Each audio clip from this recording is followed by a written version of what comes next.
জয়নিতাই বন্ধুরা খুব অল্প সময়ের জন্য চলে গিয়েছিলাম বাপের বাড়ি। তো সেখানকারই কিছু ভিডিও তোমাদের সাথে শেয়ার করছি। তো প্রথমেই দেখতে পাচ্ছ বাড়ির মধ্যে ঢুকেই রাইট সাইড থেকে একটা তুলসী মঞ্চ করা আছে। এটা মাটির তৈরি করা আছে, তবে দেখতে অসাধারণ লাগছে। তবে যখন আমি ছিলাম তখন এই সাইডটাই ছিল না, এটা নতুন করে হালে তৈরি করেছে। আর দেখো কত সুন্দর ফুল গাছও বসিয়েছে, এগুলো আমার বসানো নয়। তো এগুলো আমার বৌদি বসিয়েছে, কত সুন্দর ফুল হয়েছে দেখো, অসাধারণ সুন্দর দেখতে লাগছে।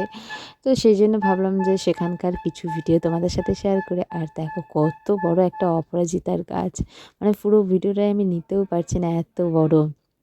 আর দেখো কত বড় একটা জবা গাছ, এগুলো আমার বসানো নয়, তবে আমার বসানো কিছু গাছ তোমাদের শেয়ার করছি। এই যে দেখছো গেটের সামনে বড় একটা কলকে গাছ, আর এই যে দেখছো কাবেরী করবী গাছ, এটা গোলাপি রঙের থোকা।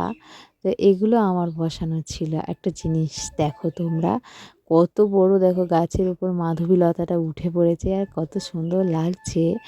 আর একটা জিনিস দেখো, এই যে গাছগুলো দেখছো এগুলো এখন নার্সারিতে কিনতে পাওয়া যায়, তবে এইগুলোর প্রতি আমার সেরকম ঝোঁক নেই।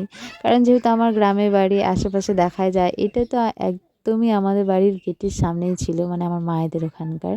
তো দেখো এত অগোছালোভাবে এত সুন্দর, আর নানান কালারের পেয়ে যাবে।